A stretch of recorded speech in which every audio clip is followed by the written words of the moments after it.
హల్లెలూయా. ఈ దిన వాక్యము యోమ్ దెబిరీం 8వ తారీఖు 2వ నెల 2025వ సంవత్సరం. నిర్గమాకాండము 1వ అధ్యాయం 16వ వచనం.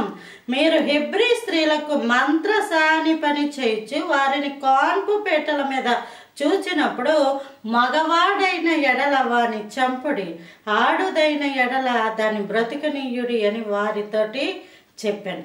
అయితే ఆ మంత్రసానులు దేవునికి భయపడి, ఈ మాట చాలా ప్రాముఖ్యమైనది. లోకము నీతోటి ఏదో ఒకటి చెప్తుంటుంది, హాని చేయమని చెప్తుంది. మొత్తానికి హాని, నువ్వు అలా చేయి, ఇలా మోసం చేయి, అలా మోసం చేయి, ఇలా ఇబ్బంది పెట్టు, అలా ఇబ్బంది పెట్టు, వాళ్ళని ఆ మాటను, వీళ్ళని మాటను. చిన్న పిల్లల నుంచి చూస్తే వారి యొక్క ప్రవర్తన విపరీతంగా అసహ్యమైనగా ఉంటుంది, అన్యాయంగా ఉంటుంది. కానీ యువతల వాళ్ళు దేవునికి భయపడతాయి.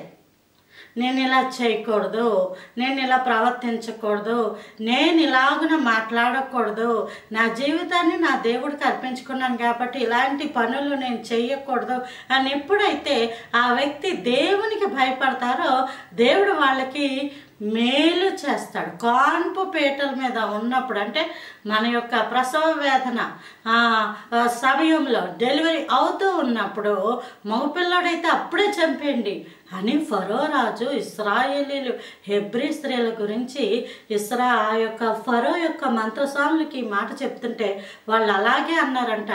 వెళ్ళి భయపడ్డారట, అలా చెయ్యడానికి భయపడ్డారు. భయపడి వాళ్ళు అలాగ చేయక మగపిల్లలను సైతము బ్రతికనిచ్చారు. అందుకు దేవుడు మంత్రసానులకు కూడా కుమారులను అనుగ్రహించాడట. ఈరోజు నువ్వు ఏ విషయంలో అయితే లోకం చెప్పిన మాట వినకుండా దేవునికి భయపడి నువ్వు జీవిస్తావో ఆ విషయంలో దేవుడు లోకము ఎదుట నిన్ను ఘనపరుస్తాడు. హల్లెలూయా, హల్లెలూయా. అట్టి కృప దేవుడు మనందరికీ అనుగ్రహించును కాక. Praise the lord. ఆమేన్.